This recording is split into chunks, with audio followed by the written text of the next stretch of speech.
So, just thinking about writing and sharing and expressing myself on a regular basis, in a way, this business has been a spiritual initiation that I'm sure a lot of people can relate to, where you really have to dive into the shadow work around visibility and doing that on a regular basis. If I want to have a sustainable, thriving business, I need to be seen, but also finding ways that feel right to the way that I create and that feels exciting for me as well. And that resonates and connects with my audience. So, yeah, at the essence, it's connecting with myself first and then thinking, having that spaciousness to know what I need to do for my goals and my work in that season.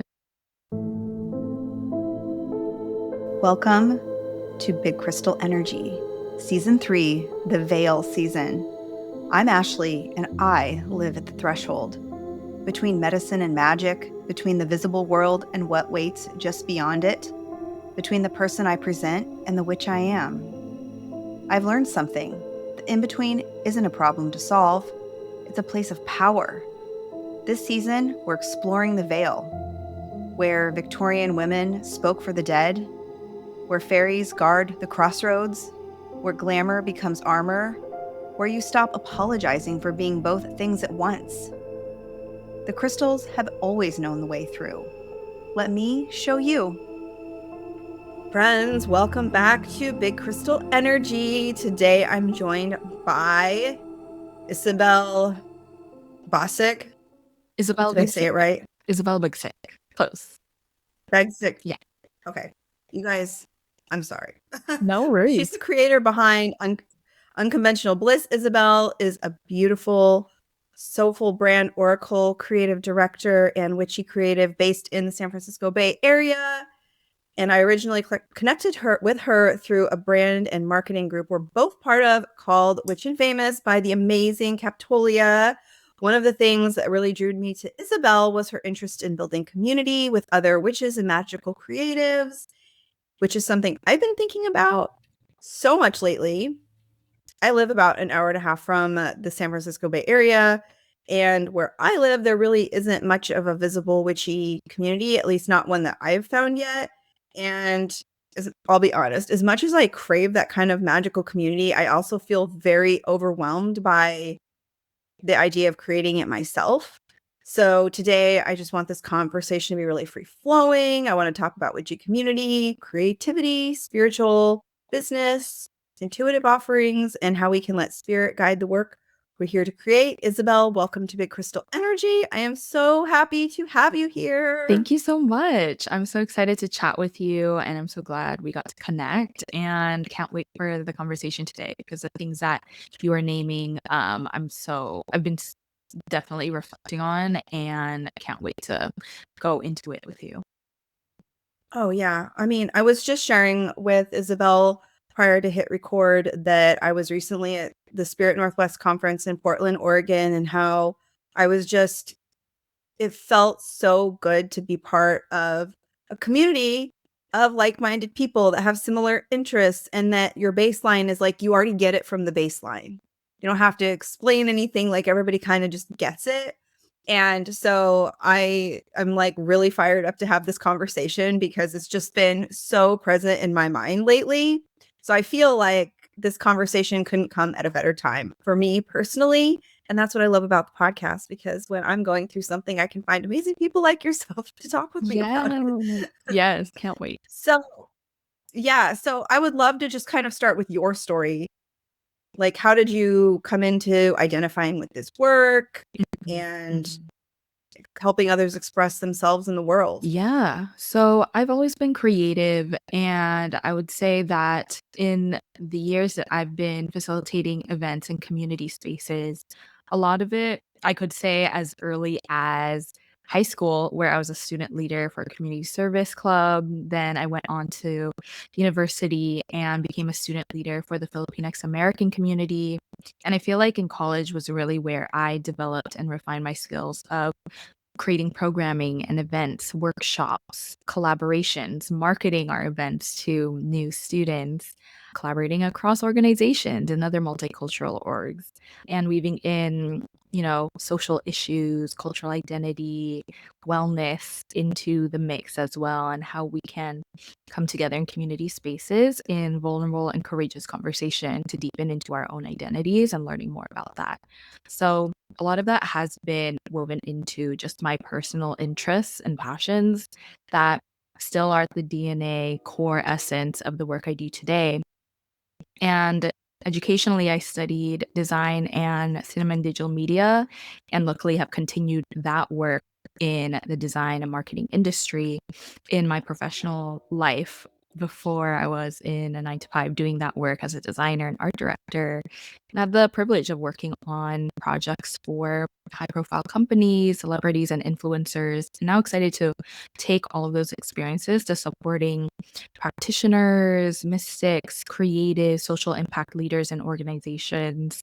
And just thinking now about how to weave all that together into ways where where folks like you and me can bring our multidimensional selves in an authentic, aligned way that matches what we're doing into translating that into an aligned online presence so that we can increase our visibility that feels right for us, that feels true to our work, and that connects us and draws in our dream people to want to either pay us or want to be in community with us or collaborate with us. I mean, I was looking at your website. It looks like you've had I mean, you have a lot of different experiences and things that you've been part of over the years. So I was like scrolling through it and I was like, wow, you've done a lot. Thank you. Yeah. I mean, and it's interesting too because you've worked in a lot of different arenas as far as like big names and like these other types of maybe smaller settings. And I just thought like the richness of your career is really cool. And, I think it's kind of cool how you are like weaving it all together now. And so, right now, what would you say is like, what does your day to day look like? Like, what are you doing like with most of your time? Yeah. I feel like, as you probably can relate to, every day isn't always the same. There might be different meetings or Absolutely. calls or interviews like this that come up, and that can be really exciting. But for the most part, it's trying to start my day in my own rituals of grounding and connecting first with my own inner wisdom and movement practice and meditation so that I don't just start the day diving right into work, which I did very often in my 9 to 5, and that didn't feel good, and that didn't, Oh, I um feel that. yeah, like, that definitely added to that stress and just, like, thinking about productivity and my value around that, and so Mhm. really making sure that I practice what I preach in terms of bringing in the foundation for my day in ritual, in connecting with my body, taking care of myself with a nourishing breakfast, and then diving into my work of checking what my to-dos are, which can be variable, and thinking about what are my goals for this season of my work, writing content that can connect with my community in terms of what I'm working on, what I might be inviting them into, if it's a certain offering that I'm launching, or giving them updates about some interviews or events that I've spoken at, or events that I might be putting on locally. So, just thinking about writing and sharing and expressing myself on a regular basis in a way, this business has been a spiritual initiation that I'm sure a lot of people can relate to, where you really have to dive into the shadow work around visibility and doing that on a regular basis. If I want to have a sustainable, thriving business, I need to be seen, but also finding ways that feel right to the way that I create and that feels exciting for me as well, and that resonates and connects with my audience. So, yeah, at the essence, it's connecting with myself first and then having that spaciousness to know what I need to do for my goals and my work in that season. Did you find it I mean, I guess I'm thinking about my own journey. It has been difficult to be very visible about my beliefs and my spirituality. Did you ever I mean, because I've always for most of my career, I've always worked a pretty traditional job. I do orthopedic surgery. I mean, that's Mm, you know? But once I felt like this calling, it felt like it was very hard for me to not be visible about it. Yeah. But also like having that concern of potential judgment from others. I mean, how do you feel about that? Like being visible and having a business that's very like spiritually based? Yeah. There's so many facets to this question. And one that comes up is how do we increase our capacity to feel safe in our bodies, in our nervous system, to be seen? And what are the practices or support systems we need to increase that safety?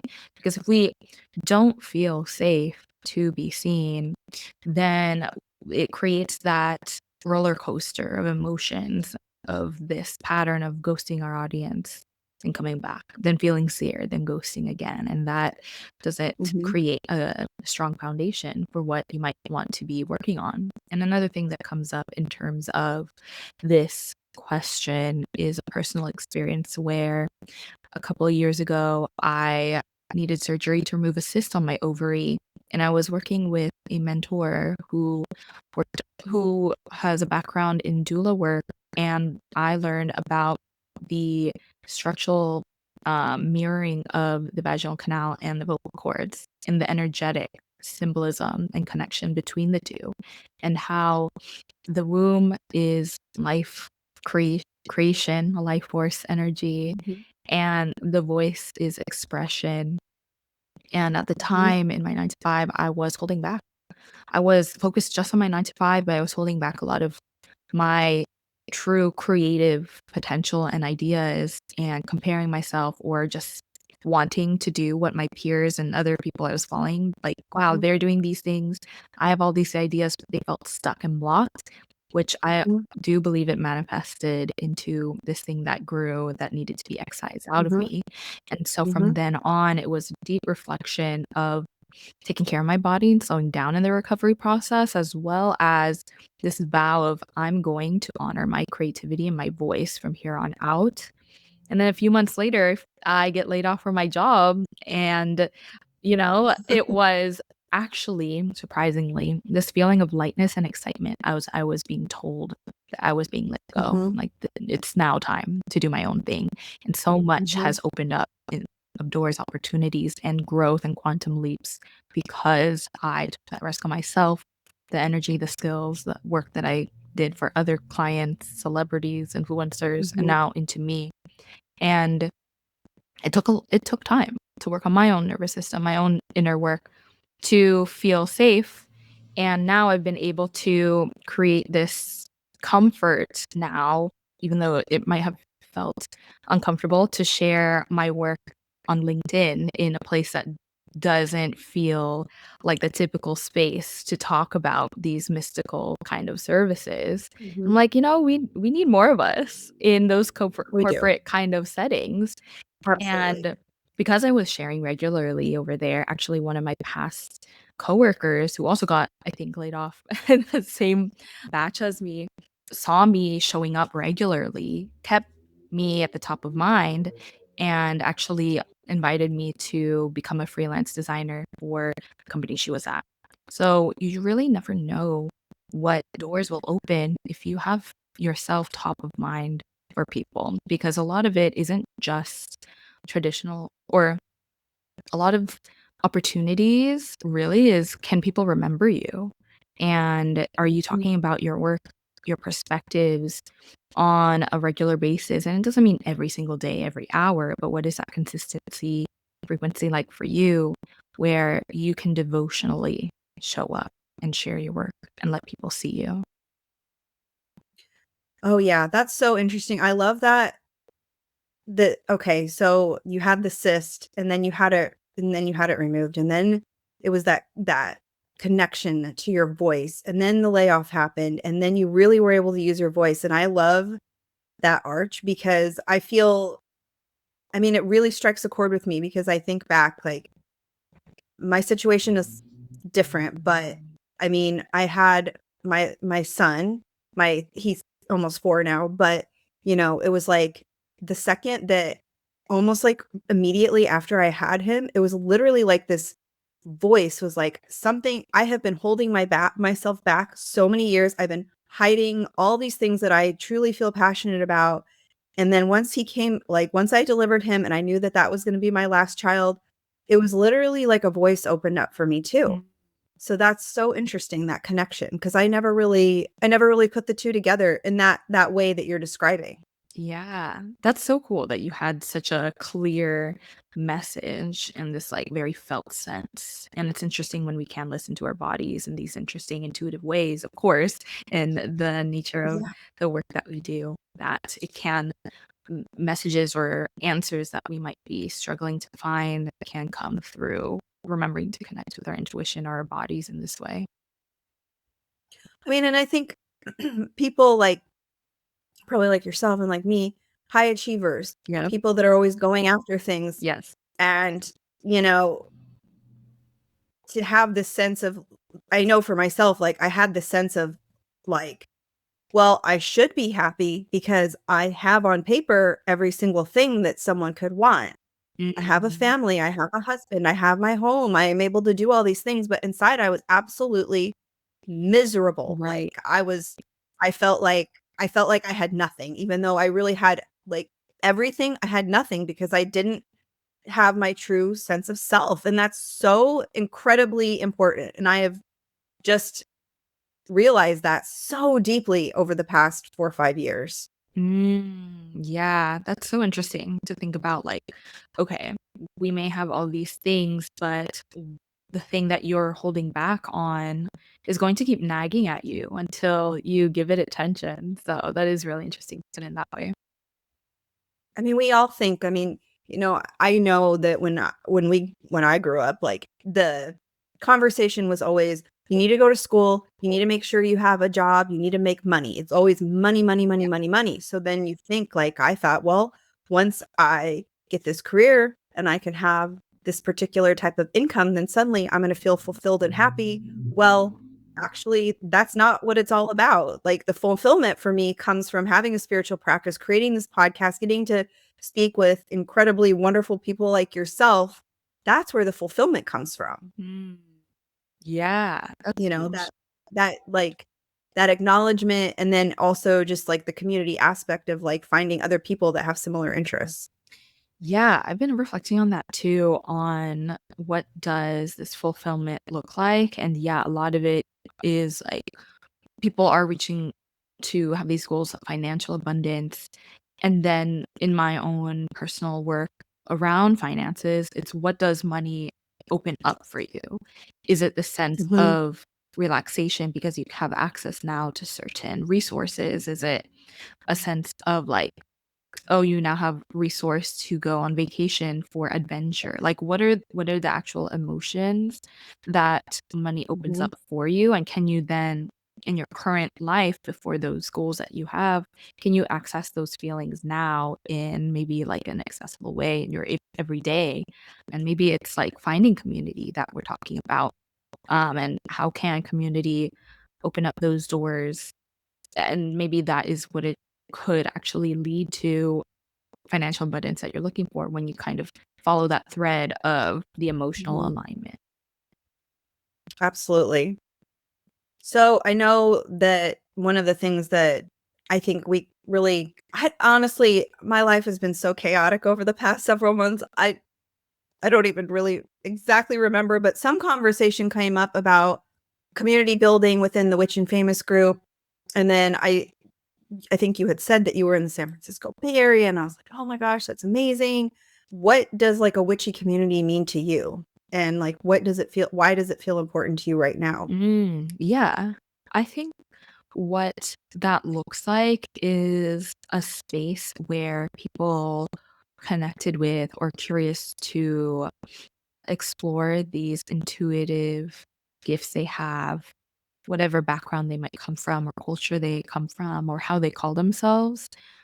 Finding a Mhm. sense of comfort and connection to share these parts of us that might have been or currently are being ostracized or demonized by their direct family, friends, community spaces. So, can that space be that safe, courageous space to have these conversations that are so specific to this part of ourselves?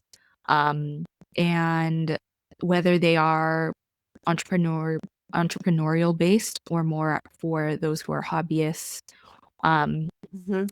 Again, I feel like it's this space for safety and for Mhm. recognition, for a sense of belonging. That's really what a community is at the end of the day.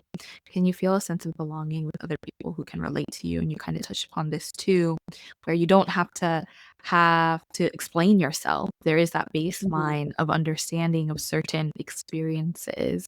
Like, oh, and for example, like the fun, like, what's your big three? People don't look at you sideways, like, what are you talking about? They'll What are you just talking about? so yeah, you can there's like a sense of inside jokes or references. Um, and I feel like that applies to just communities in general. But again, especially to those who might call themselves witches or intuitives or mystics, it especially, I think it's what I named around this feeling of safety because maybe other spaces demonize or ostracize them because of this part that hasn't been fully embraced or understood by the masses. Yeah. I mean, and I think especially in a community setting, I mean, even what I saw at this conference that I was at, I mean, people identified themselves in different ways. Not everyone there was outwardly saying, "Well, I'm a witch." I mean, some people were more on the spiritual side of it, and some people were there just to try something different and check things out, where they consider themselves more of an intuitive or they're more of a creative, like they're a writer or they're exploring different things. And I like that. I feel like it doesn't have to be so specific. It can be kind of this umbrella of a lot of Mhm. different things that people are interested in. But having that safety is such a huge thing because so many people, as this becomes a little bit more mainstream, there's so much stigma around this still. Yeah. Yeah. Yeah, it's like the space to be allowed to explore no matter how we express or identify ourselves. Again, the safety to share our journeys, share our learnings. Also, this openness and safety to exchange your resources or wisdom. And I think what's also important is if a community is being guided by either a teacher or a facilitator, if it's like a live experience, that there is an importance of a sense of sovereignty for the people who are attending so it doesn't lead into cult category. Like, do people have Mhm. agency to make decisions, and is there consent into the activities or the participation as well. So I think that's also an important factor, especially with the growth of maybe toxic new age spaces that Sure. don't take care of the Absolutely. people, especially maybe Absolutely. vulnerable people who are looking for support Mhm. and answers. So I think that's another important facet around thinking about community as well. Yeah, I mean, I know so I live in a small town that's probably an hour and a half from San Francisco, and I I don't really feel any sense of community here with my personal interests, but, I mean, what is it like where you live? Is it something that you are able to find easier, or is it something like you feel like you've had to kind of that you facilitate these kind of things, or how is that for you? Yeah, I actually have felt very similarly up until these past couple of years, or especially this year, where I am about an hour from San Francisco, the city itself, and in my town, it isn't like this known. Like I wouldn't know that there would be any witchy or mystical people out here at all. And so that's why it was a lot of looking out on virtual spaces. But I think once Mhm. I started claiming I'm looking for my local community, there's got to be someone out here, Has to and be. they started We're everywhere. exactly. And We're everywhere. they started revealing themselves when I put the Mhm. declaration that I am ready to meet and connect with people in person closer to me. Then Mhm.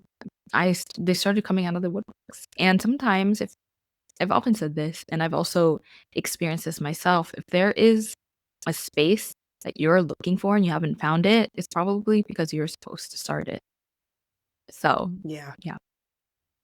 Yeah. And I feel that. And I guess my other question is, I am craving these things, but I also feel very overwhelmed by creating space Yeah. just because my own life is very busy. I'm already burning the candle at both ends. Like I have a desire for something, and I've had so many people tell me, "Well, maybe you should be the one to help create that." But then I also feel like, when am I even going to when? I'm already Mhm. overwhelmed. When would I even do that? Mhm. I mean, do you have any recommendations on even just starting small? Yeah.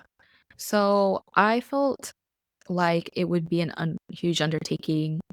Even though I've had years of experience organizing events, I felt like I was still warming myself up to it. And it's interesting because I actually traveled to the Philippines where my family's from this February. And in just a couple of weeks before I was going to fly out there, I'm like, you know what? I think I want to finally host an event out there and take that In the risk. Philippines? Yeah, in the Philippines.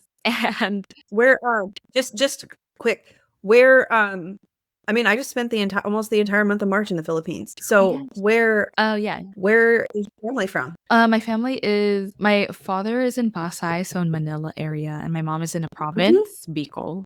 So about like mhm. 8-10 hours from the city. Yeah.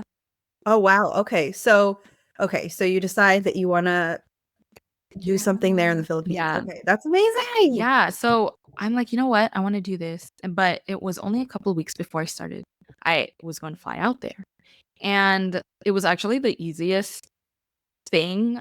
I mean, there was some work that I put into it, but there was no huge fancy launch or flyer. Like, I made one flyer after I started getting people signing up. I just used Threads to be like, "Hey, is Yeah, anyone out here who identify as X, Y, and Z? I'm thinking of putting it together an event." And there was a huge outpour of responses.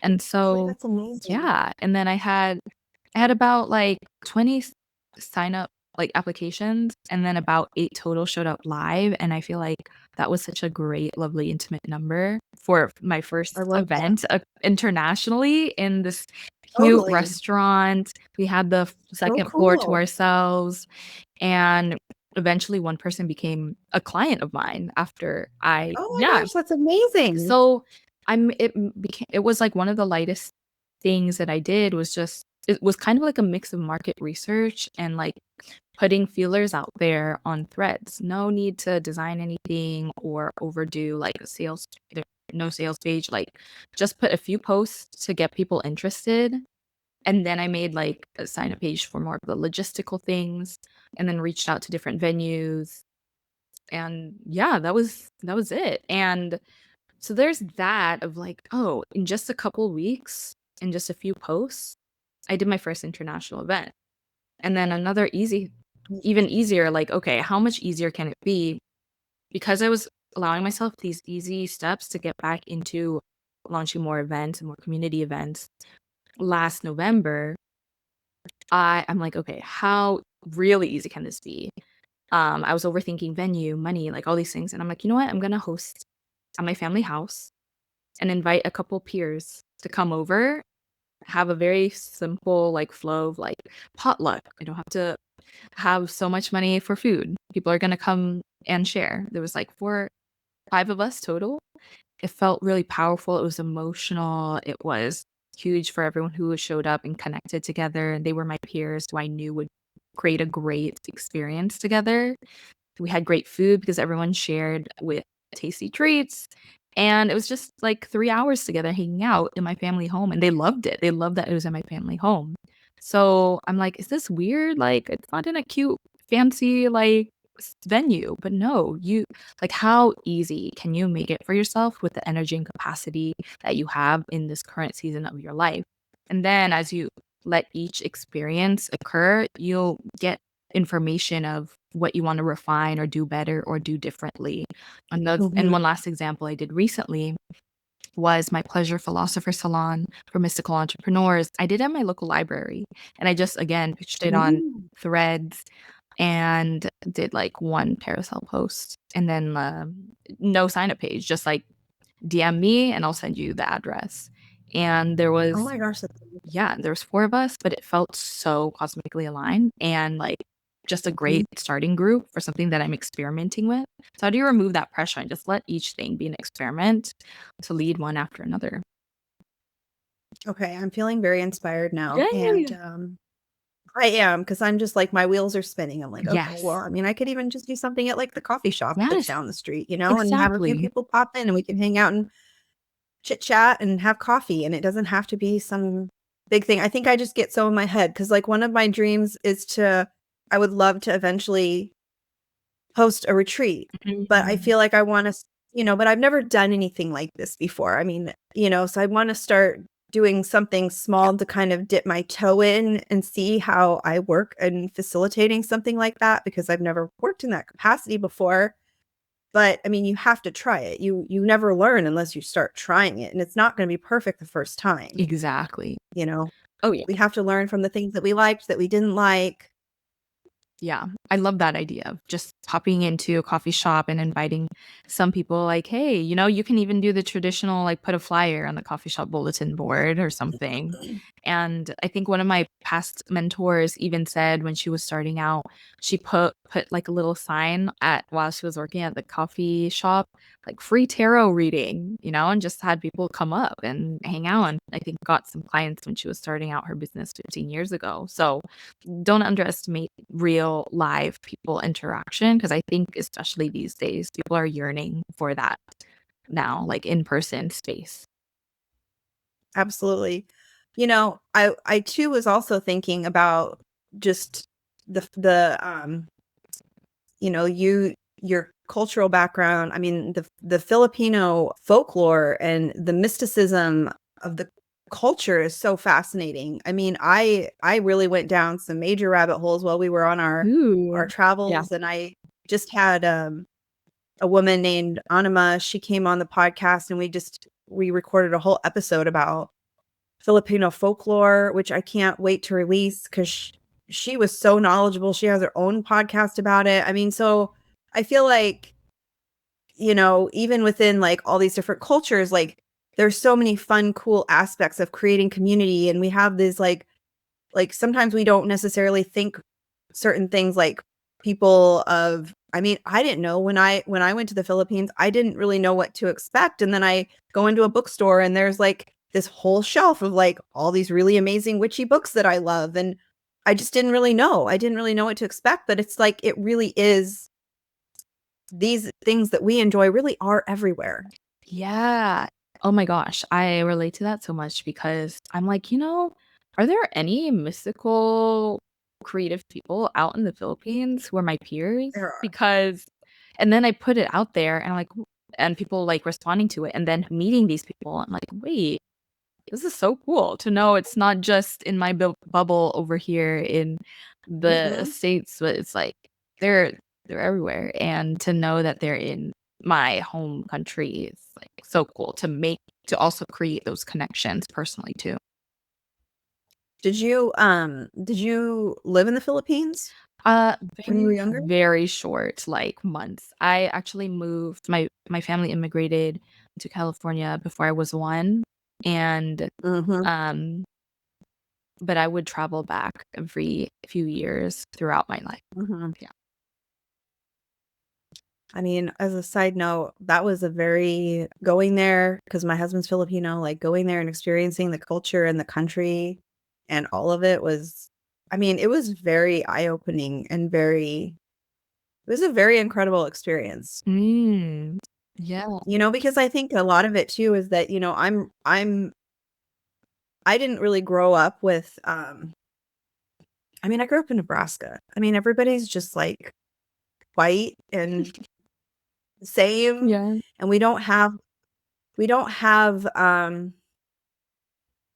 like, we don't have, like, cultural things, Mhm. as a lot of other cultures do, right? I mean, we grew up with casseroles, and we grew up with we didn't have I don't know, we just didn't have much of anything, but I'm raising my sons who are half Filipino, and I want to have them understand the Mm. culture that's within them because they deserve that, you know? Mhm. And so it was really wonderful to be able to have that experience of showing my children, you know, half of what they are. And they are so responsive to certain foods there, which I'm like, no, thank you. I will not. No, but they loved it. And I'm like, oh my gosh, you don't even want to eat macaroni and cheese, but you'll eat dealies, these little dried. Oh, yep. Oh my gosh. And they're like chomping the little heads off the fish. Oh my gosh. And I'm like, but you don't even want to eat macaroni and cheese? What? That's so This funny. stuff. I mean, I feel like that's just like it's in them, you know? It's Yeah. really in them, you Yeah. know, because like if they grew up in Nebraska, you know, whatever, they may not have, you know, if I married someone from Nebraska that was just another white guy like myself, like they may not like that stuff. So I don't know. It was a really interesting experience just culturally and spiritually and all of the things. And I really appreciated that. I really appreciated that experience. And I think that it's just so amazing that you were able to connect through such a simple way through threads and that whole thing was able to happen for you. Yeah. And I just really appreciate you just taking that extra effort to make sure your children know this part of their culture and embracing that and immersing them there. It's very humbling to go to the Philippines and especially visiting my family's hometowns and just like Mhm. immersing yourself there. It reminds you of there's there are lives and cultures outside of the US and what yeah, yeah. Yes. So it's helpful to travel if you have that privilege and access to just, like, understand humanity in a different way, in a very Absolutely. felt sense.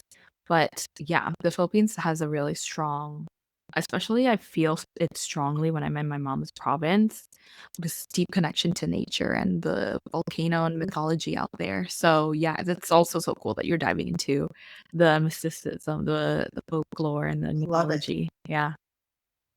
I love it. Yeah, no, it was definitely I mean, I think especially because I mean, I've been with my husband almost 20 years, but he never really explained to me the culture in the way that you can't really understand things until you're there Mhm.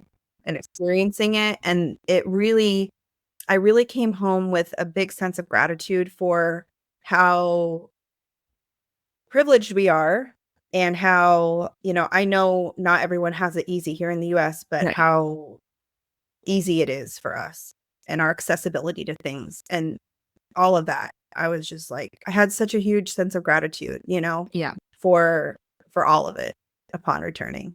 Yeah. Yeah. So it was yeah, it was well, and then traveling with 2 little kids is a Oof. wild time. Yeah. I'm still trying to regulate myself Good after on all of that. you. Yeah, that's huge.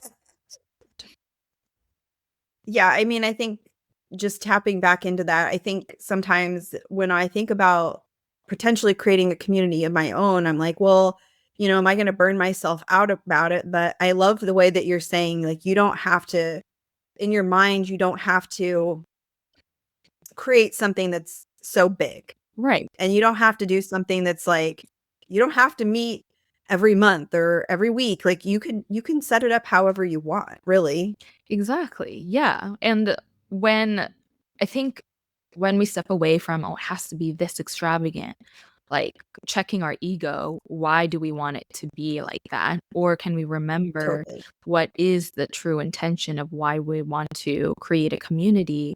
And after, for me, over a decade of facilitating community spaces, it really is thinking about what do people walk away with at the end of the day? What is the theme or the conversation that we are going to dive into or the activities that we dive into so that they walk away with this particular feeling, emotion, change, transformation within that time together that they now can utilize or practice on their own. And it's been amazing to see the power of community spaces that you can facilitate and create because in a handful of spaces that I've created, I've witnessed lifelong friendships and collaborations Mhm. come from them. And it's really motivating and affirming to know that because I created those spaces, we even with doubt of, is this even going to work, or is this extra, or am I being like overthinking, especially in my early years of feeling out like an outsider, or like I didn't see anyone doing things that I was doing. So it was just motivation to keep going, like, oh, there's true value here, that there are real deep connections being made beyond this 1 hour, this weekend experience that I'm creating. And if you're setting something up, I think like what you said, take your ego out of it because, you know, it's not successful because you had a ton of people show up. It's really successful if you all walk away with something or you make a friend or Mm, whatnot. Because I know myself, I actually do much better in smaller containers rather than a room that is all kinds of people. Because then I'm like, well, I don't know who to talk to. But if you're at a table and there's just people sitting around the table, then it's much easier to start those conversations and it doesn't feel so intimidating because I've gone to big conferences for, different things, and you walk in the room and you're just like, "Oh my gosh, I don't even know where to start." mm, yeah. Yeah. It's like, how can you start with the capacity that you have? And it doesn't mean that you'll never create huge events, if that's something that does excite you. But again, checking your ego and checking like where you do have capacity to start. Because sometimes we need that practice to learn how to facilitate smaller spaces, to know how to handle like larger experiences, because sometimes the either logistical or emotional things that might come up in bigger spaces, you've already gone through and experienced how to navigate that from the smaller spaces you've held. So it's really just kind of like general education or learning or skill training to take Mhm. those steps and experience and practice really. And can you continue practicing so that you feel comfortable, where it doesn't feel like you have to read from a script, but it's now like this embodied intuitive knowing of how to hold a space and take care of these people, because as if you Mhm. are facilitating, there is that real responsibility of making sure you're taking care of people who are entering, because everyone will be coming in with their different traumas or triggers or Absolutely. diverse backgrounds and whatnot. And so that's also an important aspect to keep in mind. I mean, especially when you're in a spiritual space too, because people are coming to Yeah. that space a lot of times for some sort of guidance or, who knows what happened to them Yeah. or they had a horrible religious trauma in the Mhm. past or, they didn't connect to their previous religious past or there's so many aspects of it. So you have to make sure that you're very sensitive to all of those things Yeah. because you want someone to feel you want everybody to feel comfortable there and invited and like they can be the true expression of who they are. And I think that's the coolest thing. I love when people just fully show up as themselves. Exactly. Yeah, that's huge too, to be taken care of, like what you named earlier, when people might be coming in such spaces with vulnerability, with seeking guidance, to respect that and take care of that with sensitivity and understanding. And again, that takes practice and experience to refine that skill. Now, I know from just the things that I know about you, you seem like a very creative individual. Has that been something that you've always carried with you all of your life? Or is that something that you've been developing more over the years? Or you just have always been like this creative soul? Yeah, I would say I've always felt like a creative soul since I was a kid. I was always hopping from one craft to another, and I still have a collection of these art supplies from when I was in elementary school, from these different beads and sequins, Adorable. feathers, fabric, like you name it. Adorable. I still have some of those things, and there was the period of, high school, entering college, of quote unquote the real world, and trying to figure out what I wanted to do. And I kind of had this phase of not embracing it as much because it was pushed to the side as an extraneous and not Mhm. seen as a viable livelihood. Not until I discovered design and really went through my own deep initiation through that of speaking up and standing up for that and advocating for myself despite parents and other people saying otherwise, that I really had to speak it Yes. out and prove myself and others how incredible this pathway is, because this is the only way that I can consider any kind of pathway of a career for myself. I don't think I could imagine myself doing anything else. And so it was that in the professional and educational side of things, but I feel like it's evolved every few years of what that means of embracing my creativity in these different initiations through my life. And so now it's been reclaiming this conviction in my creative direction and vision, this gift that I've always had. But now looking back and reflecting on what I've done and going further and going bolder of that part of me of, yeah, I am not just a designer, but I really can envision this greater overall concept and have fun with that. And it's such a it's so fascinating to think about creatives, no matter what medium, because they're literally taking nothing, just a thought in their mind that doesn't exist, and taking it out into Mhm. the world where some other person or whole audience can experience this deep emotional felt sense. Thinking about, let's say, Mhm. script writers or directors, they're taking a thought Mhm. and they're making thousands or millions of people going through this emotional wave, at the end of their project. Like, that's powerful. Or So other powerful. kinds of art forms. And so that feels like magic, taking nothing from It is. something. Or yeah. It really is. I mean, I felt like I denied myself any sense of creativity for so long because I just got stuck in my I mean, I don't even know if it was consciously. I was just in my career doing my own thing, and I don't want to sacrifice my career that I've worked so hard for all these years and all the hours and energy that I put into it.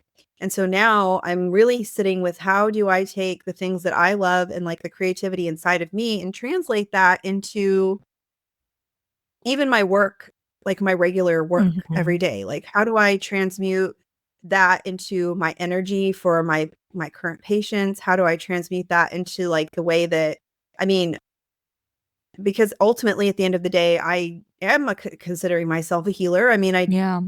that's what I do for my career, but like Mhm. it's how can I take that kind of mystical sense of myself and translate it into like a mainstream way too? Yeah. And that's really been something that I've been playing with, but also at the same time, the more that I've been embodying that this side of me, I feel like my connections with my patients has become so much deeper because I'm like really extracting my intuitive side into the different things that they're experiencing, and that's been really fun.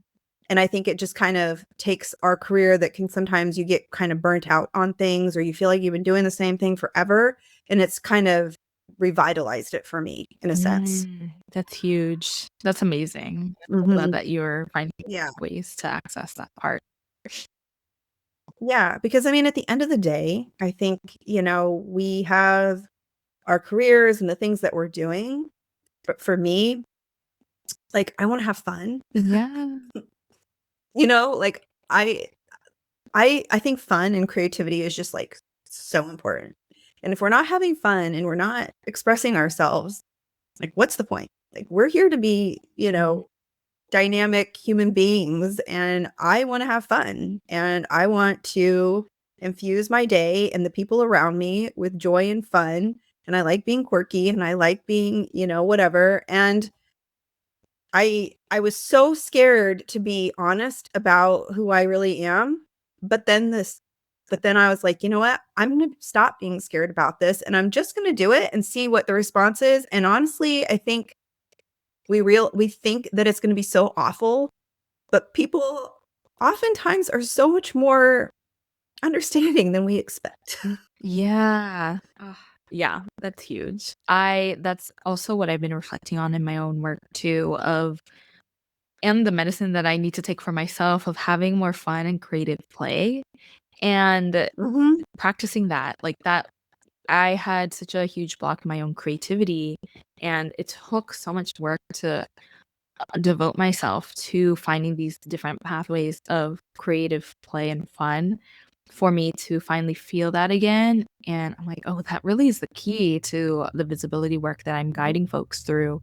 And because of me practicing that and sharing that, that was something literally what past students who joined some of my offerings reflected back to me of why they joined or wanted to work with me because they Mhm. saw me embodying that. And I'm like, well, that's really powerful. People just want to feel that Mhm. and experience that and try to figure out how they can too when especially in this time in history where there's so much Mhm. chaos and trauma happening all over the world. So So how can they access that when it feels so hopeless? And so it's inspiring and motivating to know that even though this kind of work that I feel sometimes can feel frivolous or like what's the point? There is a need and desire for it because absolutely. we need to keep showing up in the ways that uh, are being taken away. Like joy, Yeah. hope, like all of that is being taken away so that we don't take action. But if we can reclaim those parts, then there is energy to keep moving and taking action and making change for a new world. I mean, I think a lot of it is that the way that we're seeing thing is like you said, I mean, well, what's the point of me even doing this? Everything in the world's a dumpster fire. Everything is horrible. Like, why should I even bother? Why should I even do this? But we have to keep doing these things. That's the point. Like, we have to keep showing up and having these doing these things because otherwise it will just die out.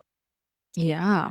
It's never frivolous. It's never you never know who you're gonna touch with what it is that you're showing up as or how you're showing up or the offer that you provide. Like, you could literally do something that you think is so small and minute, and it could be life-changing for somebody. And that I mean, to me, that's huge.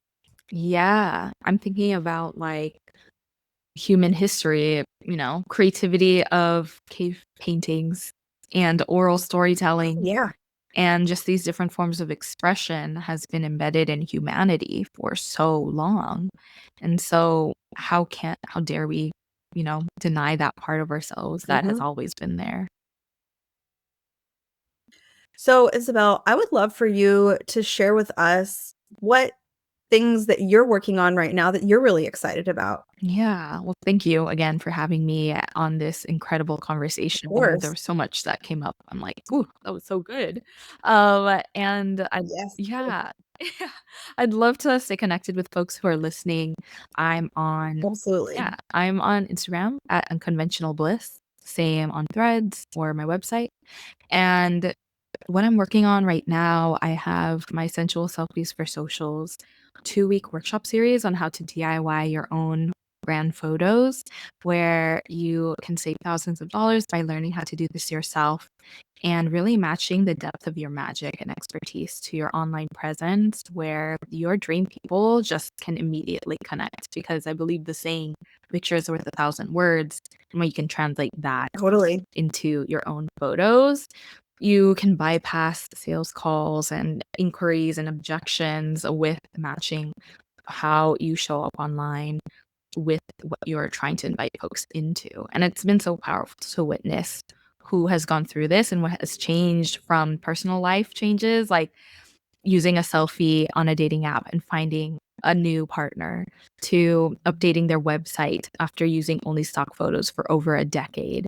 Now it's everywhere Oh, to wow. after moving from grief, they experience joy and creative play again. Like it's been so incredible to hear what people have been moving through, not just taking brand photos, but these other deep life changes as well only in a matter of 2 weeks. So I'm excited for folks going through that. We begin May 12th of this cohort.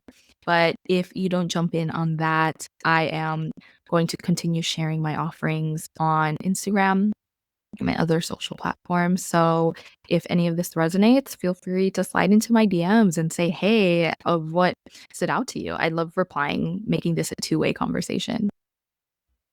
Yeah, I love that offering. I'm like, "Ooh, I need that," because, I mean, I do love getting brand photos and it's fun, but sometimes it's just like, I don't like, I wanna just do it myself, like, I Mhm. feel inspired today to do some photos, I'm feeling good about myself today, I've got I've been redecorating and redesigning my interior of my house, Ooh, and yeah. I'm like, "Well, how do I wanna start using, like, the cool wallpapers that I'm putting up in my house, and I wanna use myself, but I don't really know how to take pictures of myself." So, Mm. I'm very excited about this offering, and I really feel like I need to get in on that. So, yeah, that's a lot of fun. Oh my gosh, my eyelashes are stuck together. Oh, no. The Wait. girl needs her lashes. Okay, we're good. We're back. Okay, I'm glad. But I'm glad that you're resonating with sensual selfies for socials, and it really is this brand, like, ritual. We really start in practice, like what I mentioned in my own personal practice, before we get into the technical aspects so that we know what part of you that you've been repressing, what wants to be expressed in this season of your life in your business, done in an accessible way, no matter how busy you are. Like, I've had people who have had chronic illness the day of the workshop and still created and shared incredible photos that they took within 10 minutes. Like, that's how accessible and quick and easy and fun people have shared this Love process that. was for them. And so that's an important part of what I hope people continue to experience, this accessibility in terms of resource, time, and energy and fun in the whole thing.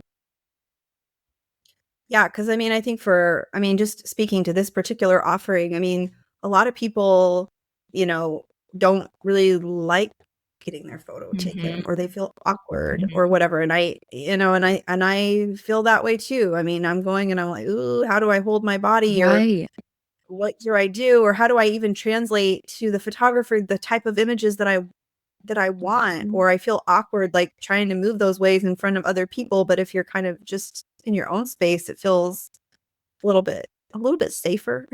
Yes, exactly. Again, this sense of creating safety within your body. And oftentimes, people who do feel a sense of overwhelm thinking about being photographed by someone, maybe someone they don't even know, if they're hiring a Mhm. photographer, how can they allow themselves to share a little bit more edgier, bolder when they're in the safety of Mhm. their own room, their own home? Absolutely. Well, I'm gonna get in on that myself, Yes. 'cause I'm very excited about it. And, anything else you'd like to share with my listeners while I have you on here today? Yeah. Well, on the topic of community, again, I believe that everyone is worthy of being in a community that they feel safe and that they feel excited to be a part of.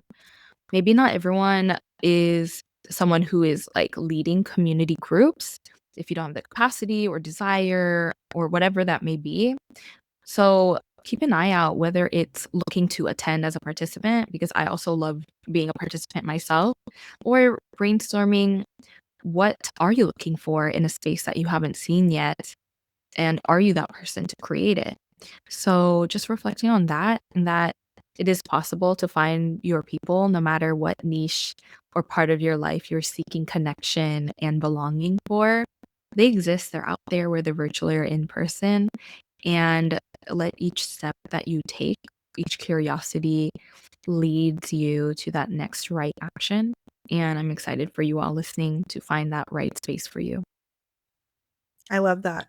Isabel, thank you so much for joining me today. This has been super lovely and fun, and I just hope that one of these days we'll get to connect in person. Yeah. So Oh my gosh. Thank you so much for this. This was such an incredible conversation. And yeah, we aren't that far away in this realm of, the world. So I'm yeah. excited for when we make that happen.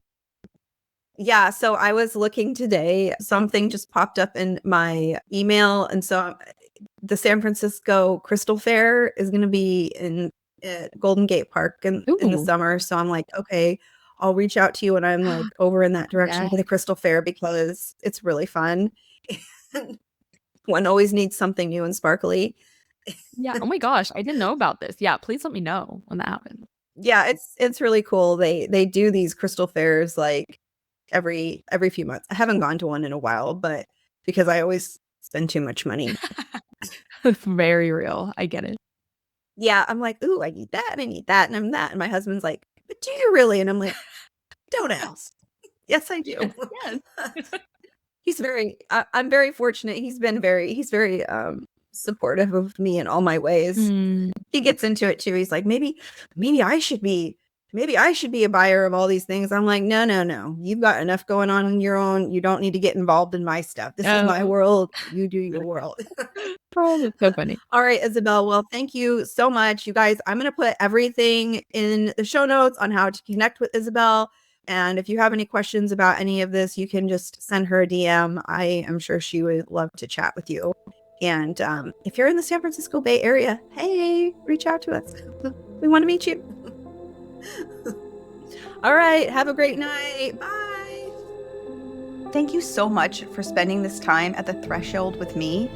If you want to go deeper, follow me on Instagram at mystical.mama.ash, where I share daily crystal magic and behind the scenes of this liminal life. You can also find resources, previous episodes, and ways to work with me at bigcrystalenergy.com. We're also on YouTube at Big Crystal Energy Podcast. And if this episode resonated with you, please rate it and review it and share it with a friend that you think would connect with it. It would mean so much to me in helping build this beautiful community of other magical friends and crystal workers. Thank you so much. Until next time, bye.